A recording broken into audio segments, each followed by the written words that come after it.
ahead and start a new notebook and call it NumPy. So new notebook in new working folder NumPy.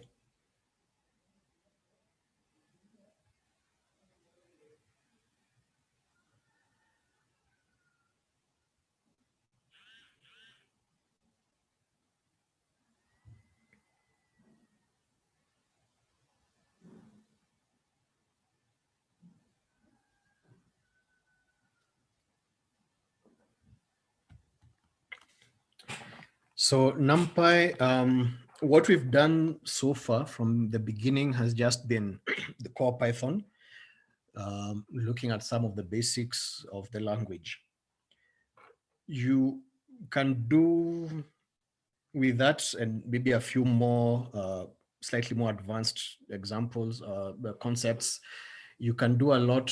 You can do pretty much anything in terms of data science just from those basics and some slightly more advanced stuff. However, it might not be the most efficient way of doing some of these things. And so we have libraries that have been written which more efficiently help you perform certain operations. And a lot of these libraries could be written either in Python itself or even in other languages. And usually this is done so as to increase the computation efficiency of whatever tasks you're working on. So we have something like NumPy numerical Python, which has been put together to help do a lot of heavy mathematical lifting. And so the calculations that you would perform in NumPy, you could do them in the core Python, but not as efficiently. And then there are also certain structures that NumPy works with as the basis of its operations, and these are arrays. And you can do a whole lot more with arrays than you can do with any of the structures that we have seen in Python, the lists or the tuples or the strings. And NumPy being a numerical thing, so the arrays will mostly be numerically based. And a lot of the operations you can do with arrays, you will have to use several lines of code to do using just core Python. And as we go along, I'll give you an example or two where that's the case and where that makes sense. The first thing we need to do anytime we are using a library is import it into the working space. And for that, we use the import keyword. And so import, and then the library that you want. We can leave it as this, and we can run everything as is. So actually, let me just run this. And if you want now to use the library, it's just a matter of calling it. A question, Calvin? Yeah, I cannot see your screen. I'm not sharing my screen. Okay, let me share my screen. Sorry about that.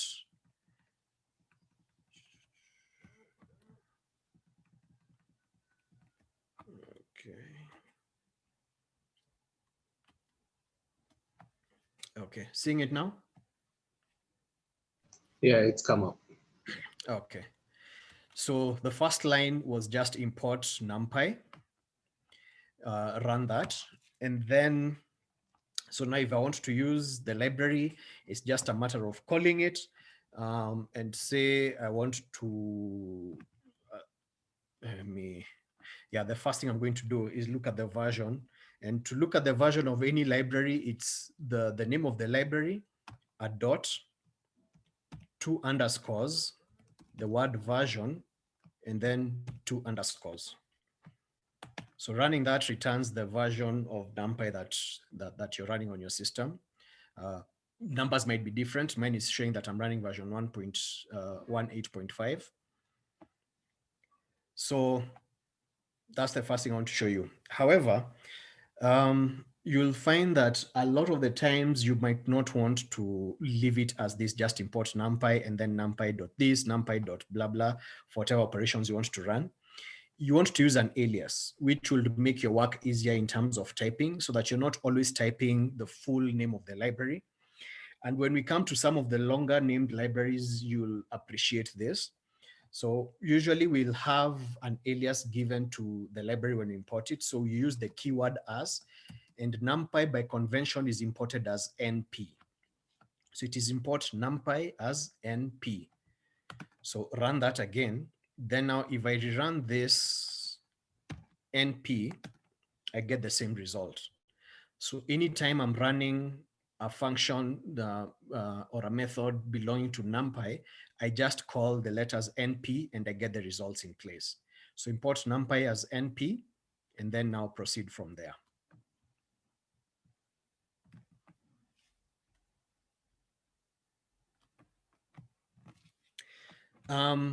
So the first thing we're going to do is creating arrays. So we are first going to create an array from a Python list. So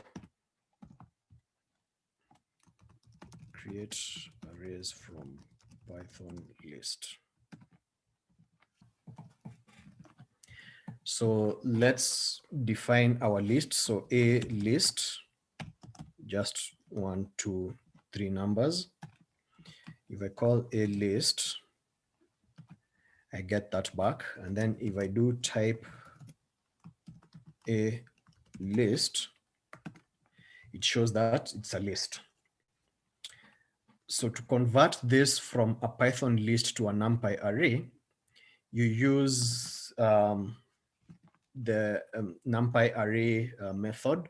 So np dot, actually a array, let's just generate a new variable, np dot array a list. Then if I go ahead and call my array,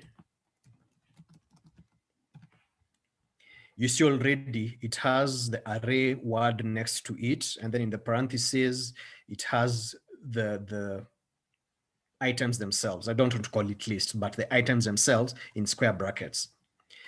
And if you go ahead and do type a array, you see that it returns that it's a NumPy array. ND meaning n dimensional. You can have arrays of any number of dimensions. So ND stands for n dimensional array. You can create the array directly from a list itself and not from having first to define the list and then passing that in. So let's go ahead and do that. So b array is equals to np dot array, and then you pass in the list that you want, 2, 4, 6. And then if I call my b array,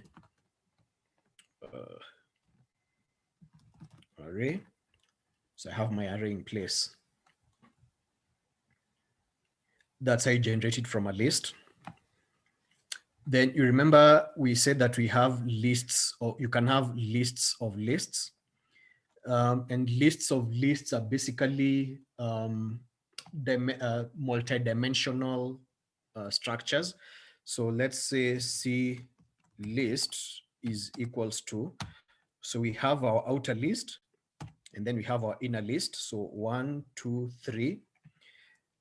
Our second list is going to be 4, 5, 6.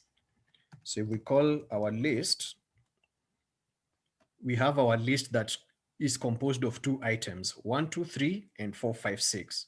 So we can say that it's a 2-dimensional list in the sense that the first dimension has got 2 items. The second dimension has got 3 items each. So if we convert that to a NumPy array, so C array is again np.array C list. Then when we call our array, now this, even the way it appears visually, gives you a better clue that this is 2-dimensional as opposed to this 1-dimensional one. This appearing, everything being shown as one horizontal line does not give as much of clues that this is a 2-dimensional structure compared to when it is presented this way. This, you can see it's 2-dimensional. You've got this dimension and this dimension. So you've got 2 rows and 3 columns. And you can do this on and on. You can have lists of lists of lists, lists of lists of lists of lists of lists, and on, such that you can have as many dimensions as you wish to have. In our case, we'll stick to just the 2-dimensional, but like I mentioned, you can go to as many dimensions as you want. Then the next thing I want to show you, once you've created your arrays, give me a second. You can find out what the type of, you've seen how to get what, to confirm the type of your array. Then you have what are called methods and what are called attributes. Methods, similarly to what we have in the core Python, are functions that act on specific objects. These are functions that are part of a certain object. Like remember, for lists, we have the len method, we have the append method, which allows you to add an item to the end of the list. We have the extend, we have the insert, we have the pop methods. And then you have your attributes. So in this case, for attributes in arrays, is this commands that you give that give you information about the array. It doesn't perform an action on the array. It just gives you information about it. And so for the first one we're going to look at is, so actually let me just title this methods and attributes. Okay, so we'll start with attributes. So there are a couple of attributes you're going to look at.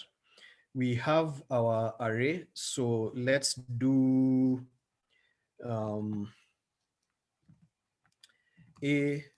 first of all, let me show you a list.shape. Shape is an attribute of NumPy arrays. But if I run that on a Python list, I'm going to get an error. And the error reads that the list object has no attribute shape, means that there's nothing, shape has not been defined as something that you can work on, that you can use to get information about your list. But if I do the same for the array, array.shape, then I get back that it's showing me that the shape is just a single, it just has the 3 and then nothing else. So you can read this as 3, 0. So it's showing me what the shape is.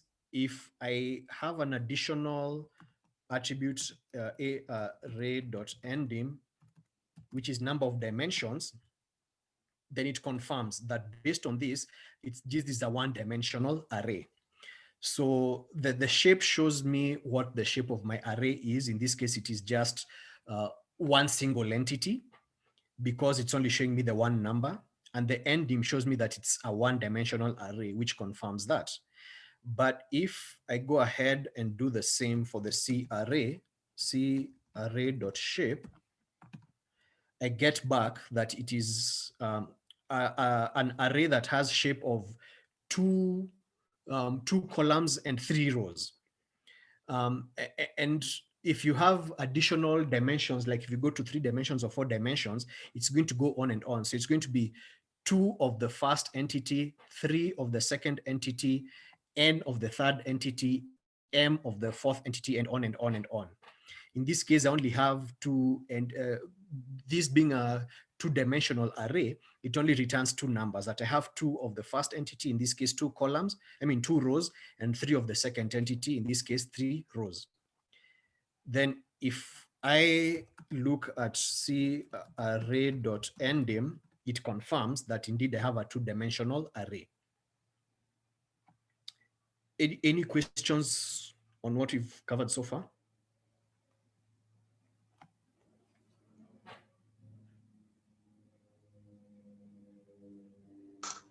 Sorry, Eric.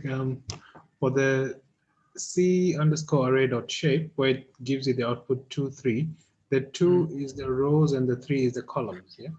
Yes. So 2 is the first, 2 is whatever the first entity is. So in this case, the 2 rows. 3 is now for the columns. If you are to have a 4-dimensional, in fact, actually, let me just create more than two-dimensional array. So I have D array.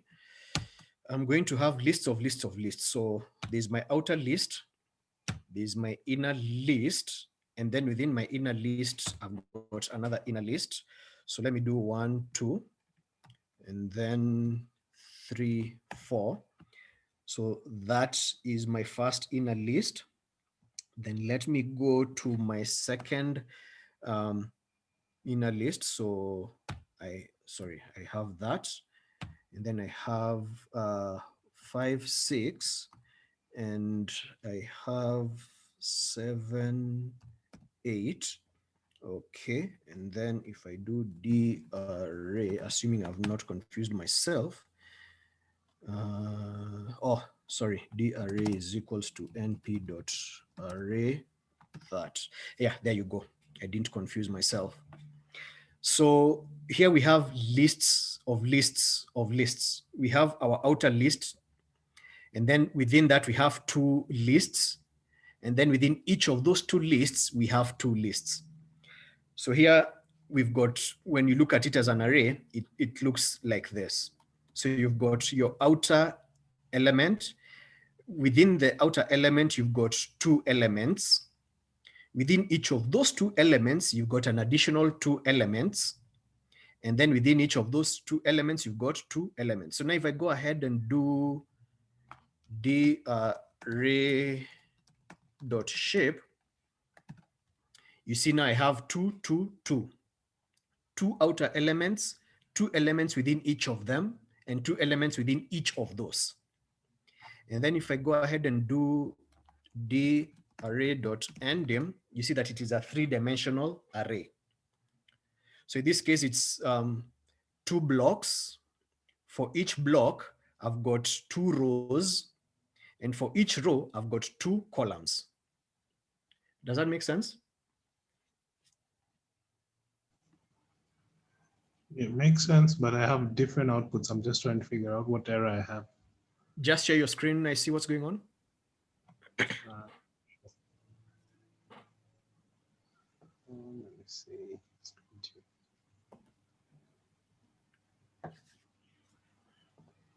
Yeah, you can see?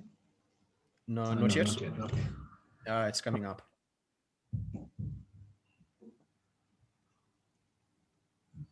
It's coming up. Oh yeah, good, good.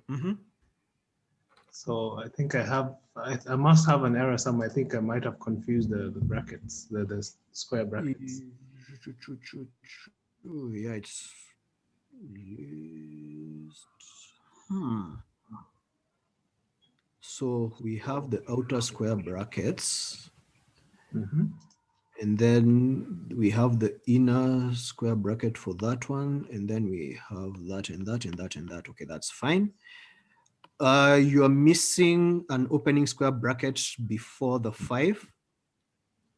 Yeah, so you need another additional square brackets. So one before the 5, one after the 8.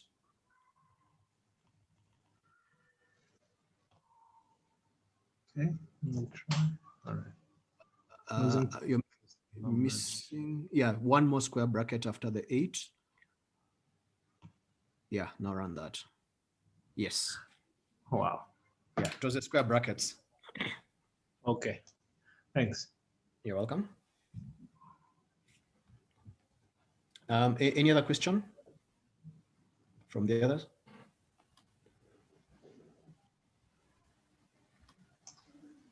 Okay, so we've seen how to get the arrays from Python lists.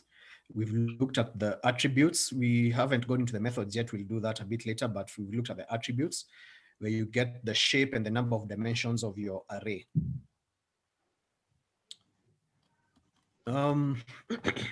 Okay. So let's look, actually, I'm going to change this just to attributes because we haven't done methods yet.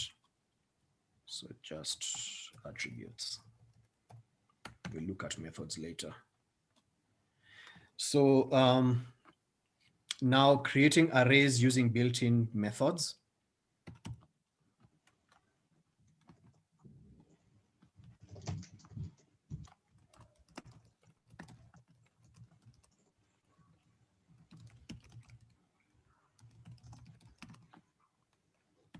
The first one you're going to look at is, okay, let me see.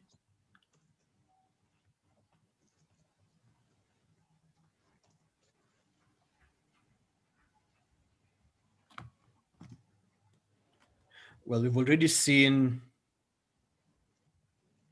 the np.array, which you passed in the list, but then there are other specialized methods you use to create special types of arrays.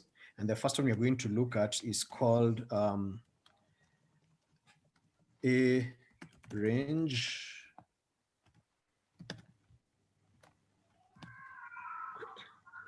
And what a range does is that it returns evenly spaced values within a given interval. And it can take 1, 2, or 3 arguments. If you give it just one argument, it's going to return the number of items specified by that argument. So good example, so np.arange. If I say np.arange 5, it returns 5 values, evenly spaced by 1. So 0, 1, 2, 3, 4. If I give it 2 values, so np.arange, say I want 1 to 5, then it's going to start at the specified start value and end at the specified end value minus 1. So even up here, you've seen that it started at 0, it ended at 5 minus 1, 4. So in this case, it's going to return 1 will be my start value, 4 will be my final value because my stop value was 5.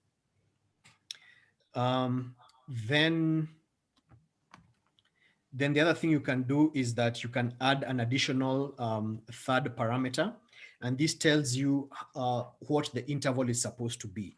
By default, the interval is 1. So it's keeping 1, going to the next one, going to the next. So in this case, let's do np.arange. Let me do from 1 to 11, and then a stop value.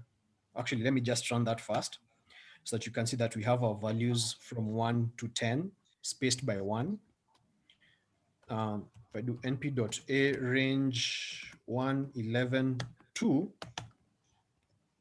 so it's now going to go from 1 to the stop value, and it's going to give me it's going to skip every other value. So in this case, my last value is going to be 9 because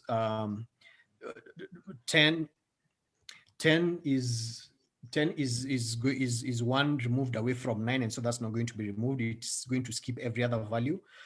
So it starts at 1, skips 2, brings 3, skips 4, and on and on. So that's what arange does.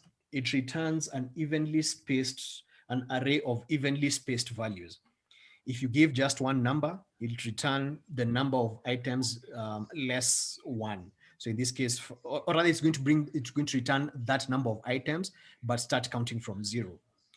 If you give it 2 numbers, it's going to start at the first number and end at the second number minus 1, spaced by 1. If you give it 3 numbers, it's going to start at the first number, end at the second number minus 1, but then evenly spaced depending on the number you provide for the third value. Any questions on arange?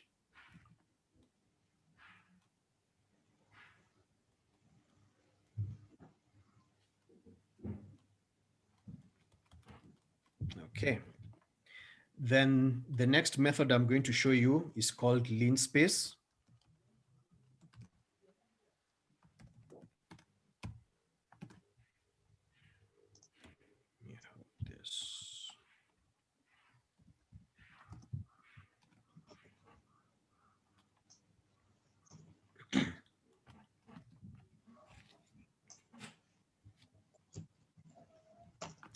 So linspace will also return numbers of a specified interval, but unlike arange, which returns numbers that are spaced in terms of integer intervals, linspace is going to return numbers that are evenly spaced based on the number of items. So for arange, you provided the third digit shows you, which by default is 1, shows you that you want between this number and the next, you want to have this integer difference. Between this one and the next, you want to have this integer difference. Linspace does not have an integer interval. It has a floating point interval. So if you specify that you want numbers from, say, this value to this other value, it's going to look at the number of items that you're asking it to return, and then it's going to divide evenly between those numbers. And so the intervals are going to be evenly divided intervals. Let me have an example so that you see what's going on. So I want to do linspace 5. Sorry, it's np.linspace, np.linspace. This is giving me an error because it's saying, yeah. For this one, unlike a range, you can't have just one number because since it's not returning an integer interval for your numbers, you cannot give it just one number. You have to give it 2 numbers at a minimum. You have to give it the start value and the stop value. So in this case, let's go from 1 to 5. And you see it returns all these numbers. And these are actually 50 numbers from 1 to 5. By default, it's going to return 50 numbers if you do not define the number of items you want it to return.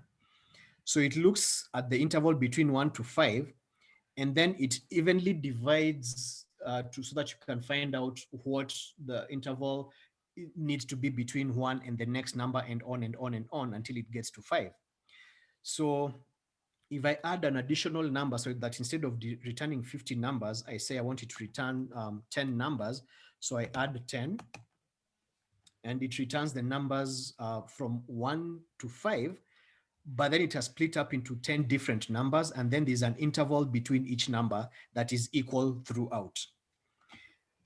If you want to find out what the interval is, remember how I showed you how to find out what the documentation for different stuff is. You go on to whatever it is you want, and then shift tab 1, 2, 3, 4, and then it brings back the documentation, and we can see what the documentation for linspace is. So we see that we have a start value, we have a stop value, we have the third number is the number of items. By default, you can see that it's 50. And then we have endpoint. Endpoint indicates whether you want the last item to be part of it or not. And then return step, RET step, indicates whether you want to know whether you want linspace to show you what the interval is or not. By default, it is false. Endpoint by default is true. So you remember that for a range, there was no endpoint because when using a range, the stop item, the stop number is 1 more than what is actually returned. But for linspace, the stop item is actually part of what is returned. So if I was to do end point equals false and run that, you find that now my endpoint is no longer 5, but it is 1 interval less than 5, in this case 4.6. But if I change this to true, which is the default, I get back my endpoint in place. And then if I have the additional parameter ret stop equals true, by default it's false. Do I have my RET? Sorry, RET step, not stop.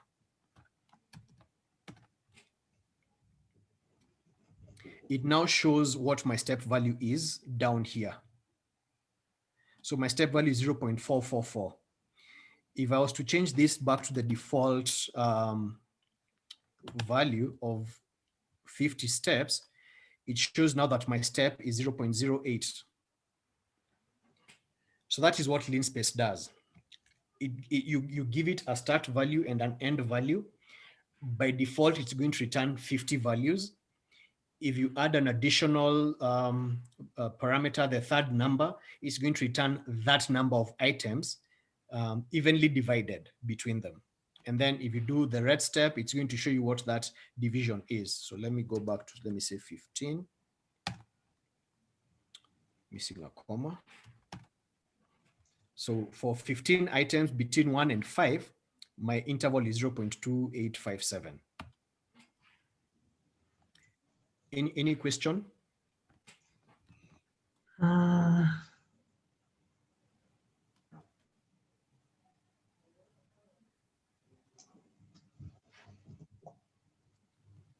Jack, you had a question? So the red step uh, shows the interval. Yes, the red step shows the interval. Okay. And what determines the interval? The number of items. So in this case, going from 1 to, let me change this to 3. So in this case, I'm going to 1 to 5. I want it to return only 3 items. So the interval is going to be is going to be 2 between each of them. So 1 plus 2 is 3, 3 plus 2 is 5. So the number of items is what determines what the interval is. Okay. Mm-hmm. So it looks at how many numbers you want to return, and then now uses that to calculate automatically what the interval is supposed to be between subsequent numbers. That clear? Yeah. Okay. Any other question?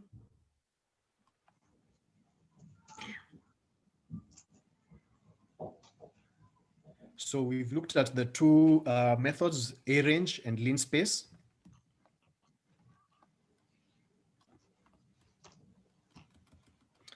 So next we're going to look at how to create an identity matrix.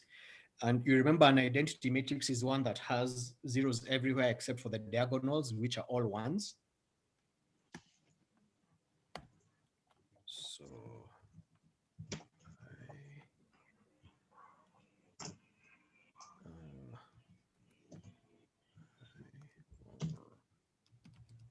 T. Okay, give me a second.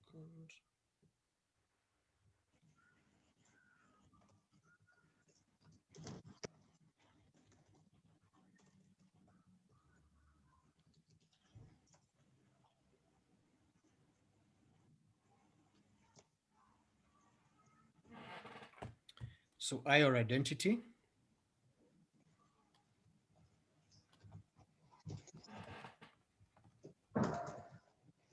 And that it's just np.I and then the number you want returned. So in this case, it's a two-dimension, it's a 2x2 matrix, so 2 columns and 2 rows.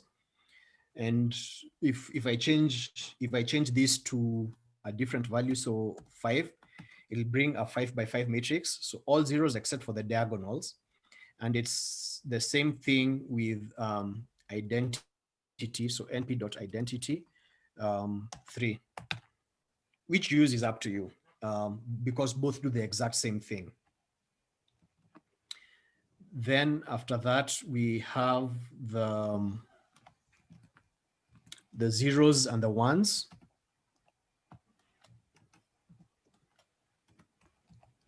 Zeros and ones. And basically, as the name suggests, this just returns arrays that are full of zeros or full of ones. So arrays that are just full of zeros or full of ones. So np.zeros, and then the number that you want. So in this case, if I want 5, it's going to return this one-dimensional array of just the number of zeros that are specified. And then similarly to ones, np.ones, 5, same thing, that. If you want a multi-dimensional array, then you have to pass in to a pair of values. So np.zeros, you have to pass in a tuple. So I can't just say 3 by 3. That's going to return an error. It doesn't understand what is going on. But if I enclose the inner values in parentheses, then it now returns an array of that dimension of, these are two-dimensional array of zeros. So 0, 0, 0, 0, 0, 0. And you can get as many dimensions as you want. So in this case, I have a 1, 2, 3, 4, 5-dimensional array of zeros. Let me change this to 2, so that 2 by 2 by 2 by 2 by 2. Yeah. So I have a 1, 2, 3, 4, 5-dimensional array of zeros, of 2 values, 0 by 0 by 0. And similarly, if I replace this with ones, the same thing. I get that. So let me just change this to a 3-dimensional so that it looks easier. It's easier to look at. Yeah. So if you want more than one dimension, you have to pass those dimensions within a tuple. So 2 by 2 by 2 for ones and np dot zeros, 2 by 2 by 2, same thing. Then you see you can use this now to create specialized arrays of certain specific values. Say I want to do, give me a second.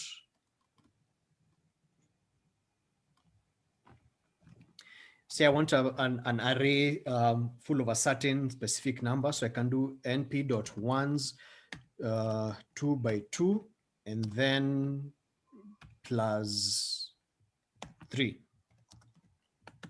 So that returns this array filled with 4s.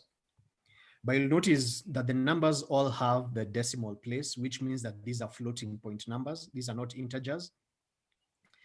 I can do the same thing, np dot zeros. Actually, this one, let me do times 3. So that I have the 3s. I can do np dot zeros 2 by 2 plus 5. And I have my array on there. So you can do this. But there's an additional method. It's called full.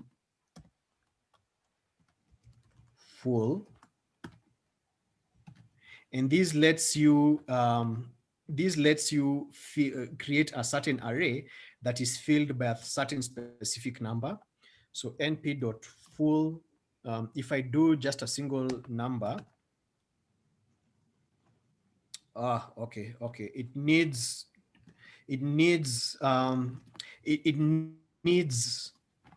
two numbers, so 3, 3. So it needs the value that I want to fill in, for that I want my array to have, and then it needs the number of items that should be returned. So if I do that, so I'm saying that return 3 items, and those 3 items should all be filled by 6. If I change this to 12 items, so it has returned 12 items, and those 12 items have all been filled by 6. If I want to have a different number of dimensions instead of this one dimension, then this first parameter has to be passed in as a tuple. So let's go ahead and do that. So I want to return a 2 by 2 by 2 array, and I want that to be filled by 6. So that way, and then you'll notice that this output doesn't have a decimal point, meaning that these numbers are integers, they're not floating point numbers. So those are the two ways. You can either use the zeros and the ones to fill arrays with zeros and ones, or with other values depending on what operation you work on them, but that is going to return to you floating point numbers. Or you can use full, and that is going to return an array of however many dimensions filled by the number that you specify. Let me see if I do that, if it's going to, yes, if you want floating point numbers with the full, then you have to actually specify a floating point value. If you don't, it's going to return integers. If you do, it's going to return floating point values. Any questions so far?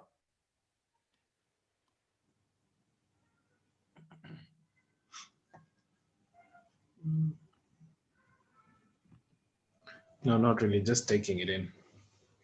Okay. I'll leave that on the screen for like a few seconds before proceeding to the next thing.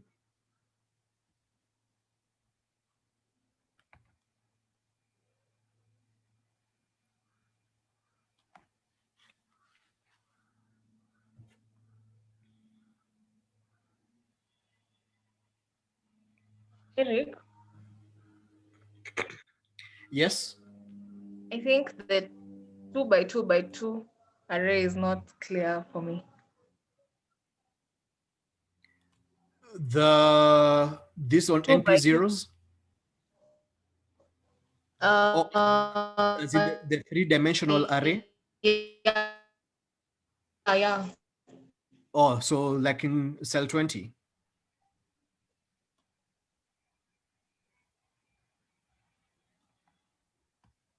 Okay, so let me go over this again. So here so for the 2 by 2 by 2, we are saying that we have an array, for lack of a better word, let me call them blocks, that has 2 blocks. Each block has got 2 rows. Each block has got 2 rows, 1, 2, 3, 4. Each row has got 2 columns, 1, 2. Does that make sense? I think we lost your audio. Yeah.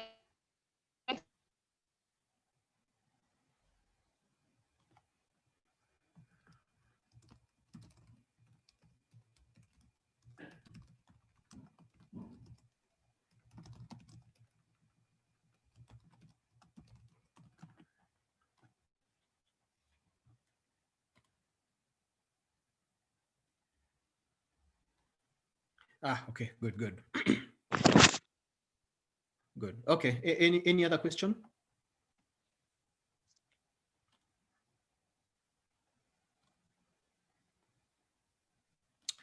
Okay, so we've seen these methods of creating these arrays. We'll now go, these all create deterministic values in that you can, every single time you run them, it's going to return the exact same values. But maybe you want to create arrays that return random values so that if you're, for example, running an experiment and you want to test it on different random values, you're better off using that as opposed to if you want very specific repeatable values every single time. So now we shall go to the methods that help you generate random values.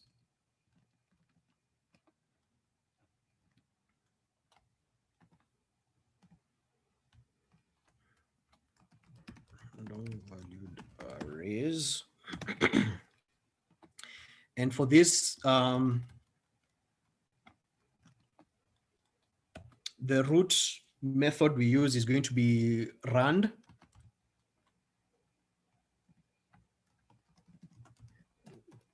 np.rand. And basically what np.rand does, it returns a random value.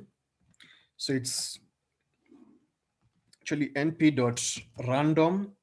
Random is the underlying method, and then for that there are sub methods.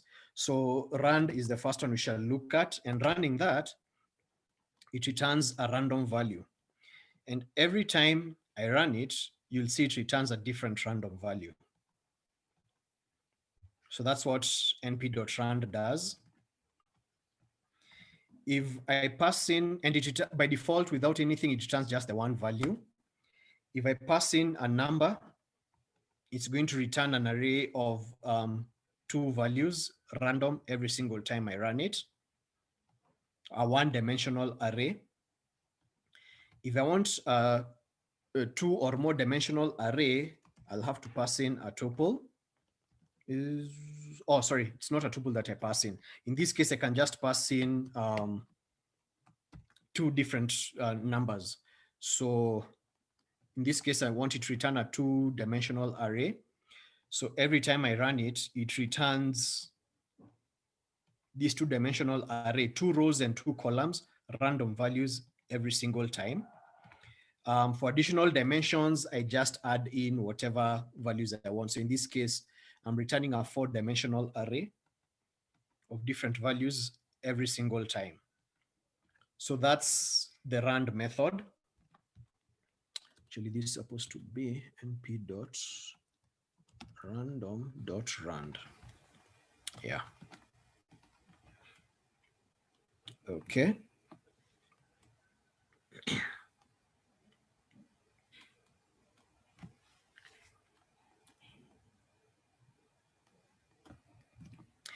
Then the next one you're going to look at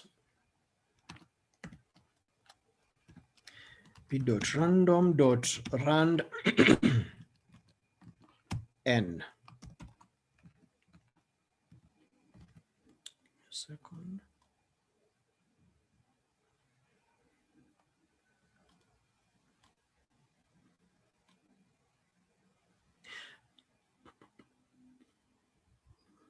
Yeah, before you go to rand n, the other thing that I need to mention. So for rand,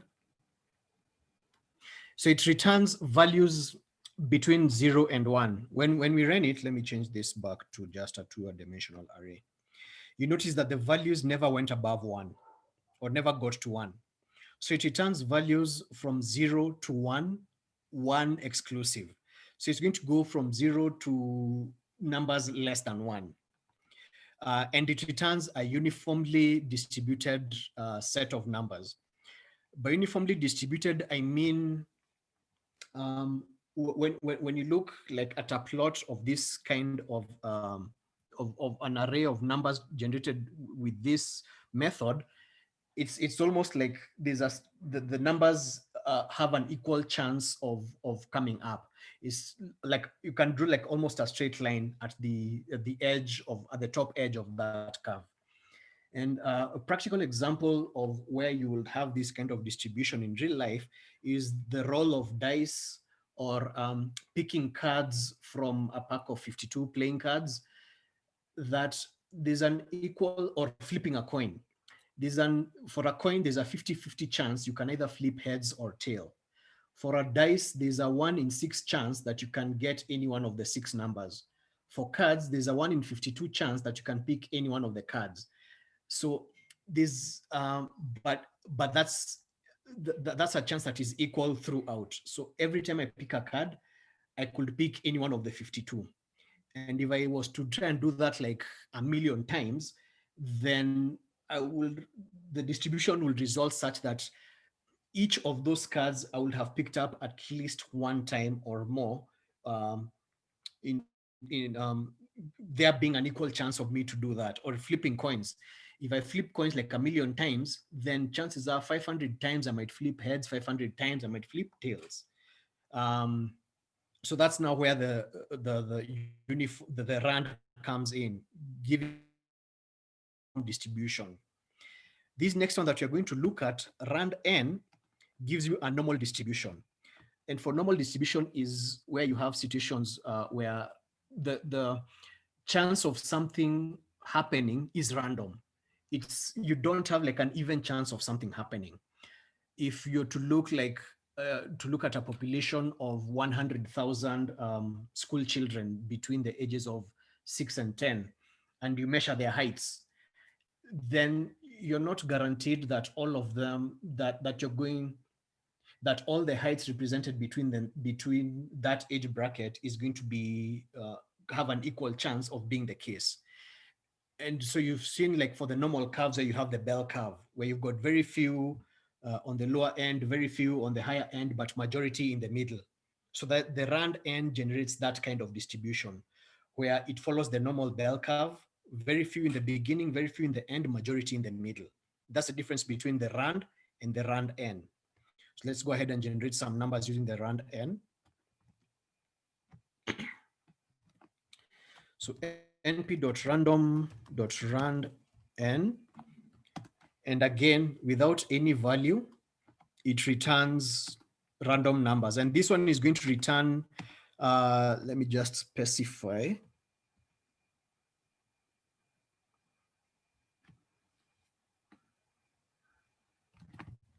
Let's go to the documentation so that we see what the range is that it returns.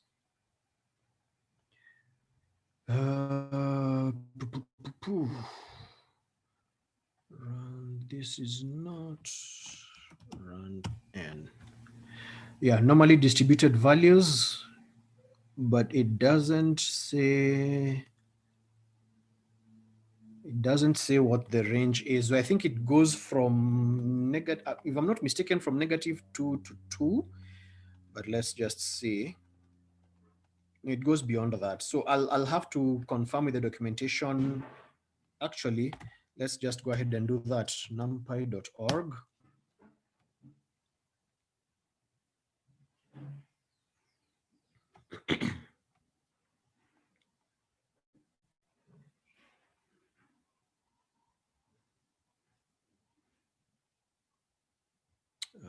Documentation.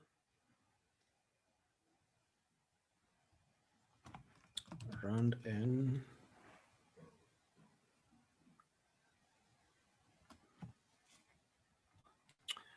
So,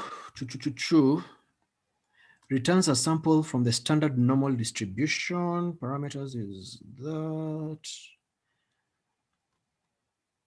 Univariate Gaussian distribution of mean 0 and variance 1. A single is returned if no argument is provided.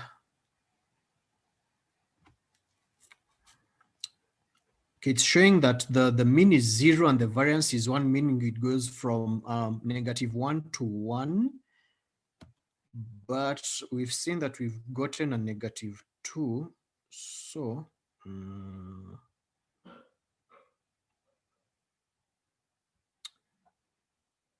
okay, I'll research on that some more and just get what the limits are. But for now, I'll just show you that it generates the normally distributed number.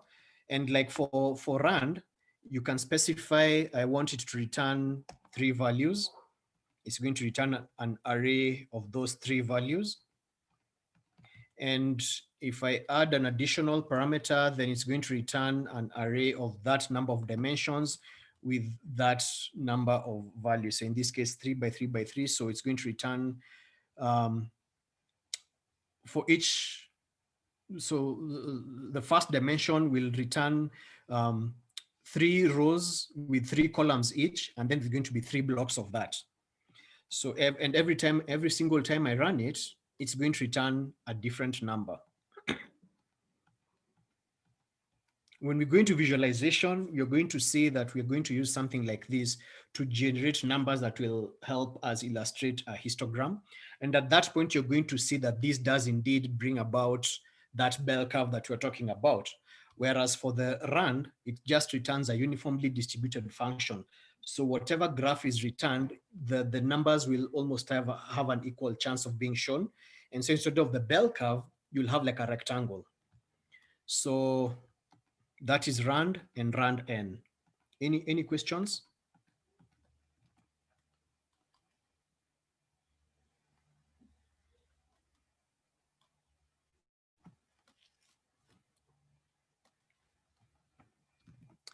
Then the last random method I'm going to show you is going to be rand int. So np.random.randint. There's rand int and rand f. F returns floating point, int returns integers. Okay, we do this and that. So np.random.randint. And you can see that this one, unlike, are we able to do, actually, give me a second. Yes, so unlike rand and rand n, rand int requires for you to have a value. So if I say 1,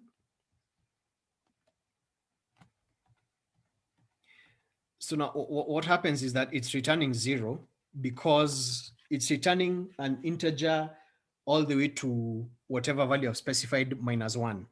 If I do 2, you see every time I run it, it returns either 0 or 1. So it returns an integer up until 1 less than the value that I have specified in the parentheses. If I do 10, then it's going to return a random integer between 0 and 9. So 10 is my stop value. So any number that you see will always be between 0 and 1 less than my stop value.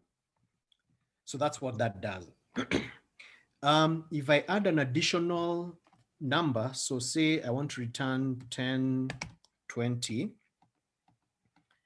So it returns values from my start number, which in this case is 10, to 1 less than my stop number. You saw that at one point there was a 10 on there. Let's go back, see if we can get it again. Yes, so you've seen it does the start value, which is 10, but it'll never do the end value because it's always going to be the end value minus 1. So it just returns one number between the start value and the end value minus 1. By default, the start value is 0 if you haven't specified stop value, but then you can have like a start value and a stop value. And then if you have the third digit, it shows how many numbers to return. So in this case, return 3 values between 10 and 20 exclusive randomly. So that is what randint does. Any other thing I need to show on that? Yes, so that is what randint does. So just returning random integers between start and stop value minus 1, and then the number of items that I want returned. Any questions on that?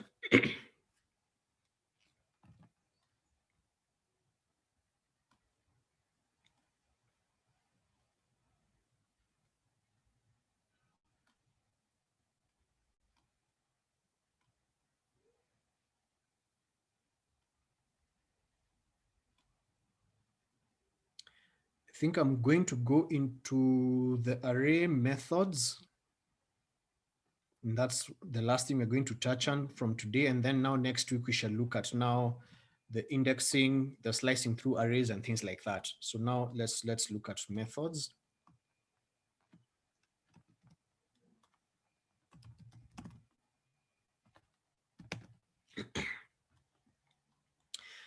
Actually, before I do methods, let me come back up to the attributes because there's one more attribute I'd want to show you. So array.dtype. So this is another attribute that will be useful for you. So we have shape, which gives you the shape of the array. We have ndim, number of dimensions, which gives you the number of dimensions of the array. And then we have dtype, data type, which gives you the type of data within that array. In this case, our D array, the data type is int 64, so 64-bit integer. If we come down to some of the, let me assign this to, actually, we just use x equals np.random.rand n 22 x.dtype. You see that I've created a random array, assigned it to the variable x, and then when I look at the data type of x, I see that it is float 64. Before I actually go to methods, something else I also need to point out that I've seen has tripped up others before. I've said that every single time you run this command, it generates a random array. And so if you're working on an exercise and you see that my notebook is showing these numbers, but your notebook is showing different numbers, that is why. Unless by some weird coincidence, when we run it, we both produce the exact same numbers, chances are it'll never, chances are it's very hard for that to happen. Not that it'll never, but it's very hard for that to happen. So that you shouldn't see that as a problem. If you're generating an array of random numbers, but then you want to have a consistent array based on that random numbers, assign it to a variable like I've done on here. And then subsequently, you can call your X variable. And every single time you call it, of course, you're going to get the exact same numbers unless I rerun that, that command to assign to it.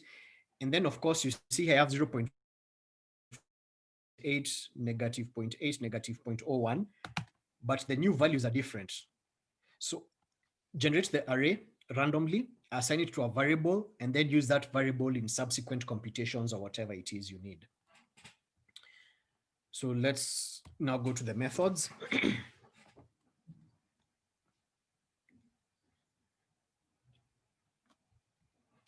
The first method we are going to look at is the reshape method.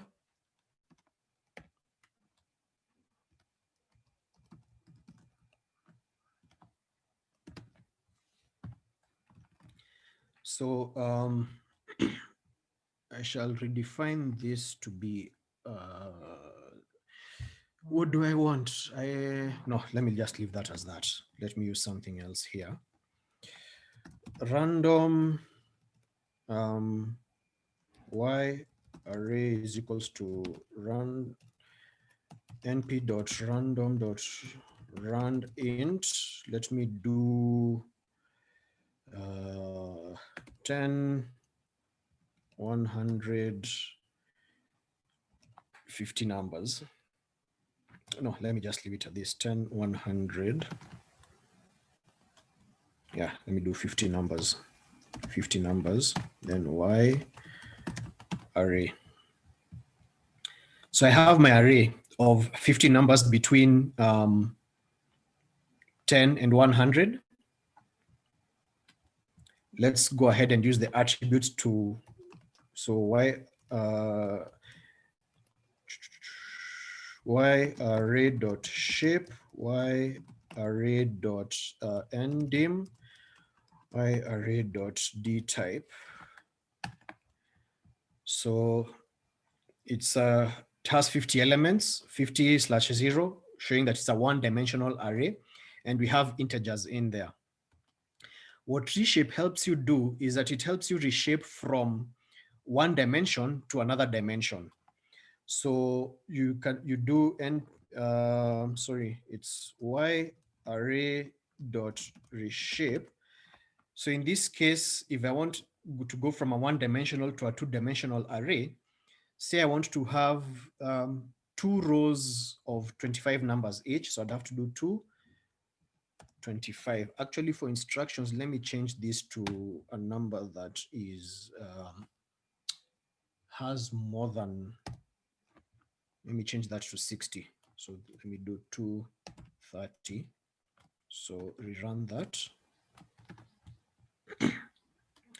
So this way, I've changed my array from a one-dimensional array to a two-dimensional array. And we have the 2 rows, and each row has got 30 columns. That is what reshape helps you to do. So sometimes you might want to generate an array so that you can perform certain computation. So you generate your array using any of the methods that we have specified, and then you reshape it to whatever dimension you want using the reshape method.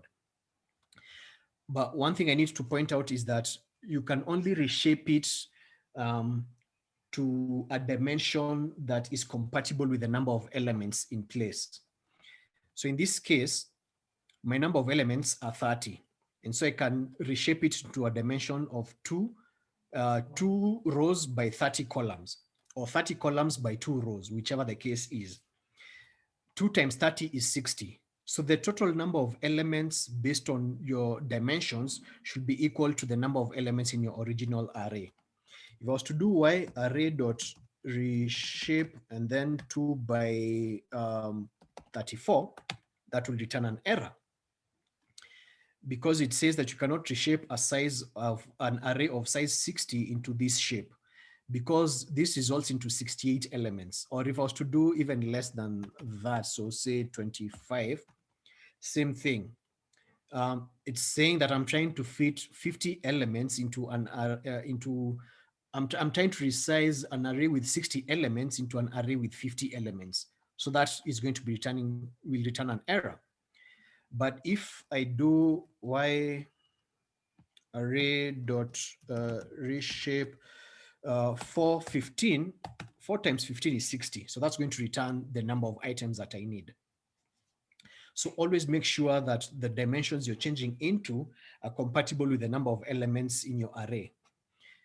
You can do, there's a shortcut you can use, array.reshape, where you specify what you want one dimension to be, what one dimension is, and then if you don't know the number you need for the second dimension, just do -1.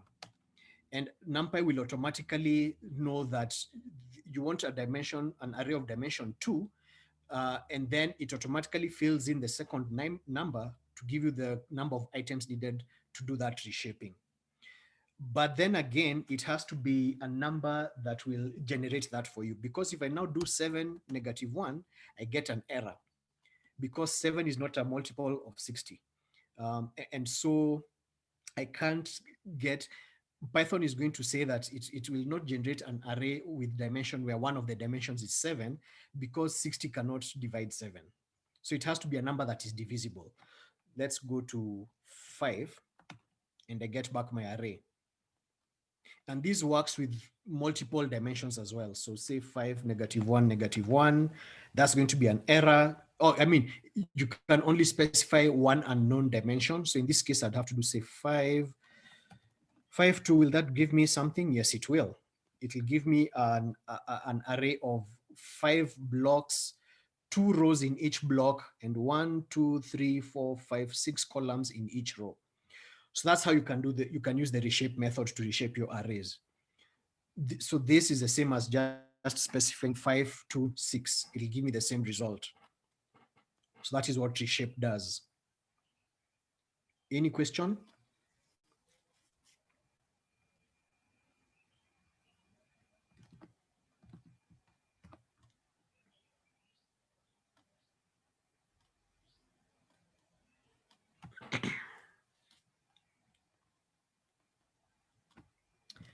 Then the other method I'm going to show you, it's a set of 4 methods.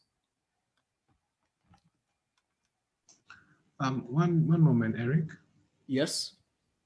When you put the part where you said reshape and then in brackets 2 and -1, does it give you the same number of like as the first part in your cell, which was you go Cell up 230? Yes. Yes, It'll give you a does. similar result. Yes, actually, let's do that on here, because what it's doing, it automatically fills for you what the second number should be.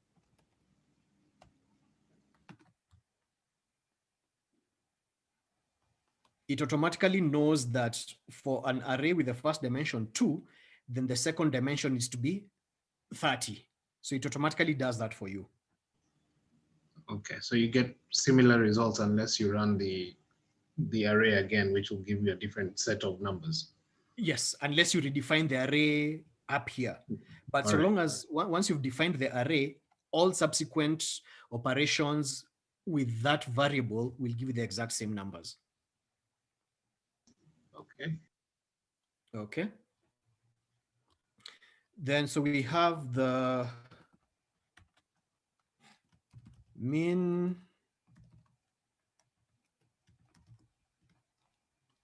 max, argmin, and argmax. And basically what these methods do, they give you what the minimum value and what the maximum value in your array is. And these ones give you the position of those values. So argmin gives you the position of that minimum value. Argmax gives you the position of that maximum value. So y array.min array, sorry. So it shows that my minimum value is 11. So actually, let me just type out all of them. And the array.argmin. And then copy this, change this to AX, change this to AX. So it's showing that 11 is my minimum value and it is in index position 2. Remember, Python starts counting from 0. So we have 0, 1, 2. And then for this other one, it's actually, let me change this to just a 2-dimensional array. So let's do 5, 12, -1. So let me just do that and then rerun this. Okay, so that it's easier to look at. So it's showing that my minimum value is 11 and it is index position 2. So 0, 1, 2. My maximum value is 99 and it is in index position 11. 0, 1, 2, 3, 4, 5, 6, 7, 8, 9, 10, 11. So that's what the min max, argmin, and argmax do. If you have an array with like hundreds of thousands of values, these are the methods that you'd use to find out what your minimums and maximums are and where they were in that array. Any question?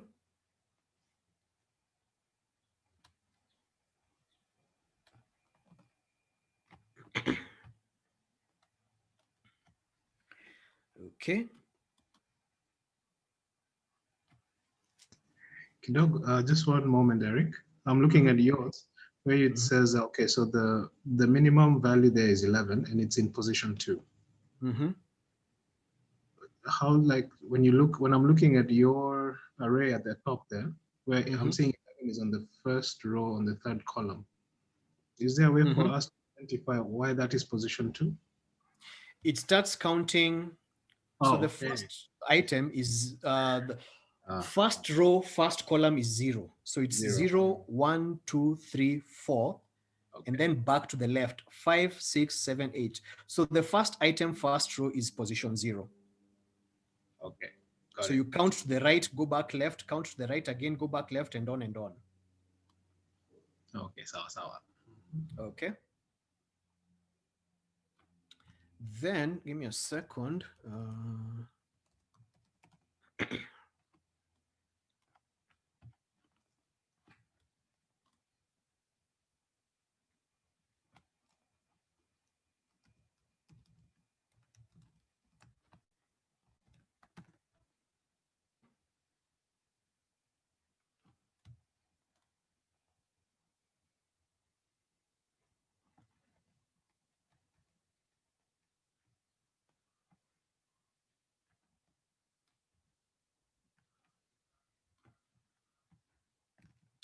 Okay, then the other method, a couple of more methods I'm going to show you, and there are many, many more, and I'll link to the documentation. You can see what all the other methods are.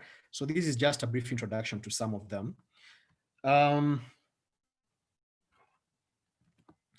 So just like for lists, we have the sort as well. So y array dot sort, and then if we call y array, it sorts the values from the lowest to the highest. I don't know if we do reverse equals true will, okay, it's an invalid keyword, so that one is not part of this. Reverse equals true is only for lists and not for NumPy arrays. So that is what sort does for you. Then once you've done that sorting, but you want to do, so this case, like I've said, it does the sorting and it does it in place, meaning that the change is permanent once you've done it. But assuming you wanted to go now from, instead of going from the lowest to the highest, you want to go from the highest to the lowest. There are other methods you can use. So we have NP, one of them is called flip UD, flip up down, flip UD.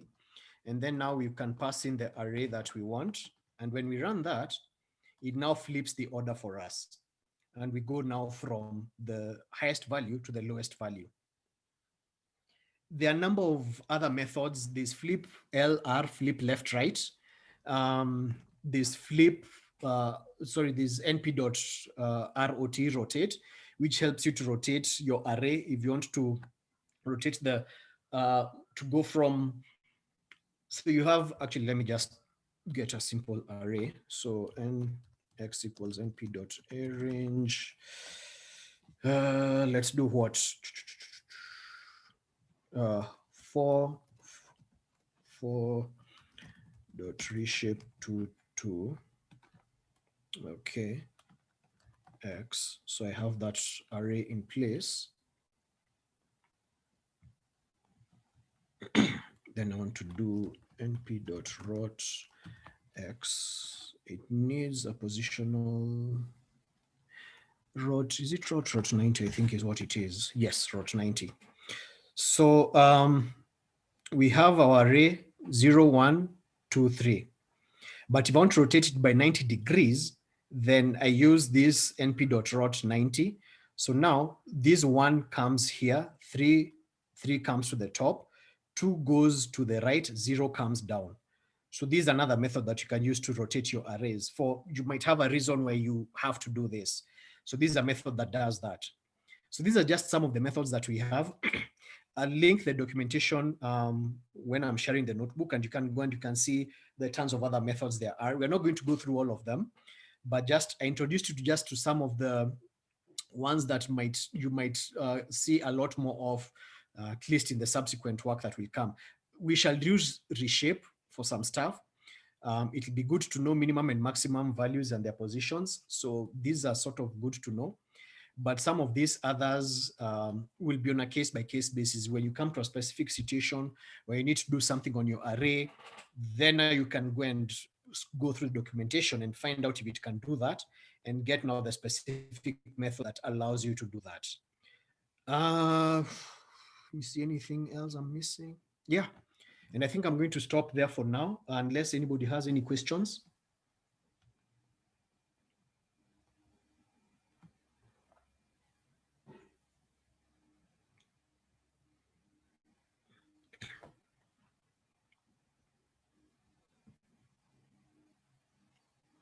If not, then so I'm going to go ahead and assign the quiz for the remaining part that we did in Python. So please go ahead and work on it. Saturday next week, before continuing with NumPy, we shall do a review of the quizzes, the one from last week and the one from this week that I'm assigning. And I'll also assign a notebook that has practice programming problems that you can work through by yourself. And if anyone has any questions on that, feel free to reach out. We can also maybe do a short review of that next week before the NumPy class. With that, if there's nothing else, I wish you a good weekend, and see you next week. All right, thank you so much.